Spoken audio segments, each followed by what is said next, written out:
முத்தமிழ் வளர்க்கும் முனிவர் பெருமானுக்கு எங்கள் அனைவரின் வணக்கம். பயனுள்ள வாழ்வு பெற்று பல்லாண்டு வாழ்வீர்களாக. அடக்கமான தோற்றமும் அன்பான சொல்லும் கொண்ட உங்கள் அனைவரையும் யாரென்று நான் தெரிந்து கொள்ளலாமா? ஐயனே, நாங்கள் 12 தென்மதுரையில் வாழும் தமிழ்குடியைச் சேர்ந்தவர்கள். உன் பெயர்? அடியேன் பெயர் தொல்காப்பியன். காப்பியங்கள் இயற்றும் குடியைச் சேர்ந்ததால் தொல்காப்பியன் என்று பெயரோ? ஆம் சுவாமி. நீ யாரம்மா? பெருமானே, அடியாள் பாணர் குலத்தைச் சேர்ந்தவள். என்னை காக்கைப்பாடினி என்று அழைப்பார்கள். ஓஹோ, காக்கைகளின் ஒற்றுமையை பற்றி ஒரு முறை கவி பாடி காக்கைப்பாடினி என்று பெயர் பெற்ற பெண் நீதானா? ஆம் சுவாமி. மிக்க மகிழ்ச்சி. அது சரி, 12 என்னை தேடி வந்த காரணம்?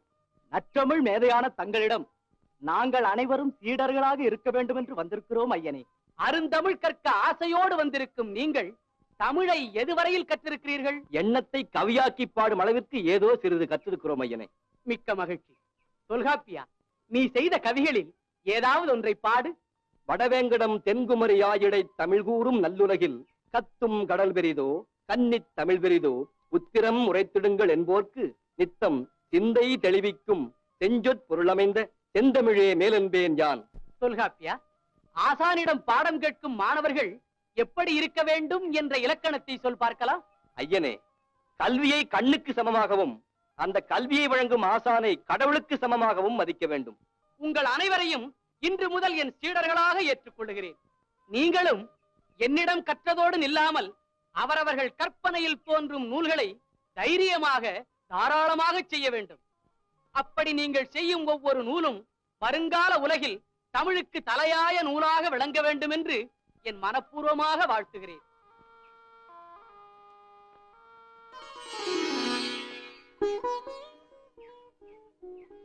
தொல்காப்பியரே, என்ன தனிமையில் அமர்ந்து தீவிரமாக எழுதி கொண்டிருக்கிறீர்கள்? ஏதாவது காவியமா? இல்லை சகோதரி, நம் ஆசிரியரிடம் நாம் கற்ற தமிழை வைத்து புதிதாக நான் ஒரு இலக்கணம் செய்து கொண்டிருக்கிறேன். என்ன, அகத்திய பெருமான் இலக்கணம் செய்திருக்கும் போது புதிதாக இன்னொரு இலக்கணமா? அதையும் அவருக்கு மாணவர்களாக இருக்கும் நாமா செய்வது? காக்கைப்பாடினி, தாய்வாழ இருக்கும் போதே கன்று ஏன் முளைத்தது என்று கேட்பவர் அல்ல நம் ஆசிரியர். பாடம் கேட்பதோடு நிற்காமல் நீங்களும் புதிய படைப்புகளை செய்யுங்கள் என்று அவர் கட்டளையிட்டார் அல்லவா? அதை சிறமேற்கொண்டுதான் இதை செய்கிறேன். அப்படி அவர் சொன்னது உண்மைதான். என்றாலும் சுற்றுப்பயணம் சென்றிருக்கும் நம் ஆசிரியர் வந்து இதை பார்த்தார், ஏற்றுக்கொள்வாரா? ஆசானையும் ஆண்டவனையும் நம்மை போல் எண்ணிவிடக் கூடாது. காட்டு மலரோ தோட்ட மலரோ பக்தன் தூய்மையோடு சூட்டினால் கடவுள் அதை ஏற்றுக்கொள்ளத்தானே செய்வார். அதே போல்தான் நம் ஆசிரியரும். நீங்கள் என்ன சமாதானம் சொன்னாலும் அதை நான் ஏற்றுக்கொள்ள தயாராக இல்லை. ஆசிரியரின் நூலுக்கு தாங்கள் எதிர்நூல் செய்வதாகத்தான் எல்லோரும் சொல்ல போகிறார்கள்.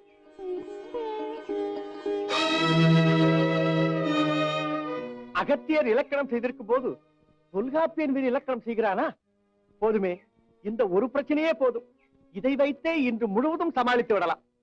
அகத்தியரே, அகத்தியரே, ஒரு அவசர செய்து கொண்டு வந்திருக்கிறேன். என்ன நாரதரே? உங்கள் மாணவன் ஒருவன் தங்களுக்கு குரு துரோகம் செய்கிறான். என்ன சொல்கிறீர்கள்? தொல்காப்பியன் தனியாக தமிழுக்கு இலக்கணம் செய்கிறான். இதை தாங்கள் நேரில் பார்த்தீர்களா? என்னுடைய கண்களாலேயே பார்த்தேன். இப்படிப்பட்டவனை எல்லாம் தாங்கள் மாணவனாக ஏற்றுக்கொண்டதே பெரும் தவறு. குரு துரோகி. இப்போதே போகிறேன்.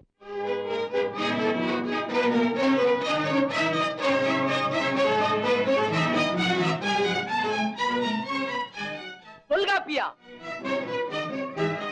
வாருங்கள் ஐயனே, வாருங்கள். வணக்கம். என்னை வரவேற்பதற்கட்டும். தொல்காப்பியா, நீ ஏதோ ஒரு இலக்கண நூல் செய்ததாக கேள்விப்பட்டேனே, அது உண்மையா? உண்மைதான் சுவாமி. தாங்கள் எங்கள் அனைவரையும் உங்கள் மனதில் தோன்றிய தமிழ் நூல்களை தைரியமாக தாராளமாக செய்யுங்கள் என்று கட்டளையிட்டதன் பேரில் நான் ஒரு இலக்கணம் செய்தது உண்மைதான்.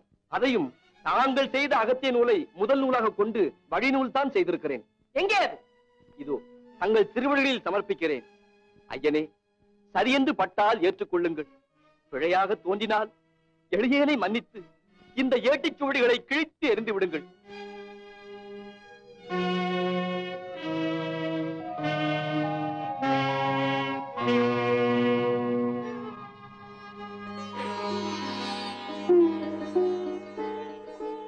மாணவர்களே, தொல்காப்பியன் இலக்கணம் செய்ததற்காக நான் அவனை கோபிப்பேன் சபிப்பேன் என்று நீங்கள் அனைவரும் பயந்து விட்டீர்கள் அல்லவா? பிள்ளையின் வளர்ச்சியை கண்டு பொறாமைப்படுபவன் நல்ல தந்தை அல்ல. அதேபோல் சீடனின் வளர்ச்சியை கண்டு கோபிப்பவன் சரியான ஆசிரியனும் அல்ல. ஒரு குடும்பத்தின் பெயர் பிள்ளையார் விளங்குவதைப் போல ஒரு குருவின் பெயர் சீடர்களால் தான் சிறப்படைய வேண்டும். அப்படிப்பட்ட மாணவர்களில் முதல்வனாக தொல்காப்பியன் உருவாகிவிட்டார். அப்பா, நீ வளர வேண்டும் என்று என்னிடம் வந்தாய். இப்போது நான் வளர்த்த தமிழை நீ உயர்த்தி விட்டாய். மாணவனின் திறமையை வைத்துத்தான் ஆசானின் அறிவை வருங்காலத்தில் எடை போடுவார்கள். தொல்காப்பியா, என் மனம் விட்டு சொல்கிறேன், காலப்போக்கிலே நான் செய்த அகத்திய நூல் கூட அழிந்து போகலாம். ஆனால் என்னுடைய நூலை முதல் நூலாக வைத்து நீ செய்திருக்கும் இந்த வழிநூலே எதிர்காலத்தில் முதல் நூலாக விளங்கட்டும். தொல்காப்பியா, நீ செய்த இந்த இலக்கணம் வருங்கால தமிழகத்தில் தொல்காப்பியம் என்று பெயர் பெற்று பொன்னூலாக நிலவட்டும். என்றென்றும் உன்னூலே முதல் நூல் என்று புகழ் பெறட்டும்.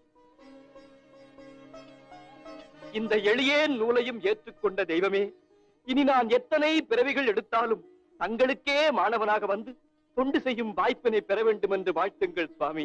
ஆண்டவா, என் அன்பை கவர்ந்த மாணவர்களே, நீங்களும் தொல்காப்பியனைப் போல தமிழன்னைக்கு பலவித அணிகளை செய்து ஆபரணமாக சூட்டுங்கள். பல்லாண்டு வாழுங்கள்.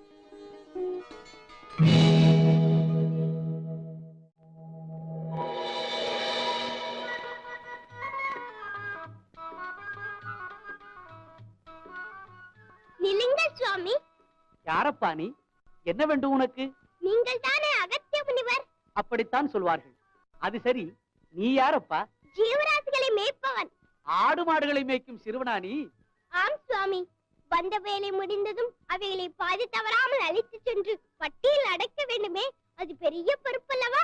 நன்றாக பேசுகிறாயப்பா. இருங்கள் சுவாமி. ஏன் சுவாமி, தமிழில் தாங்கள் எல்லாம் கற்றறிந்த முனியோ? எல்லாம் தெரிந்தவர்கள் இந்த உலகில் யாருமே இல்லையப்பா. ஒன்றும் தெரியாமலா முத்தமிழுக்கும் இலக்கணம் செய்தேன்? நான் எதையும் செய்யவில்லையப்பா. அந்த முருகப் பெருமான் என்னுள்ளிருந்து அதை செய்தார். முருகனின் அருள் நிறைய இருக்கிறதா உமக்கு? அதில் என்ன சந்தேகம்? ஈசனுக்கு பிறகு இந்த எளியனுக்கும் உபதேசம் செய்து இரக்கம் காட்டியவன் அந்த வேலவன்.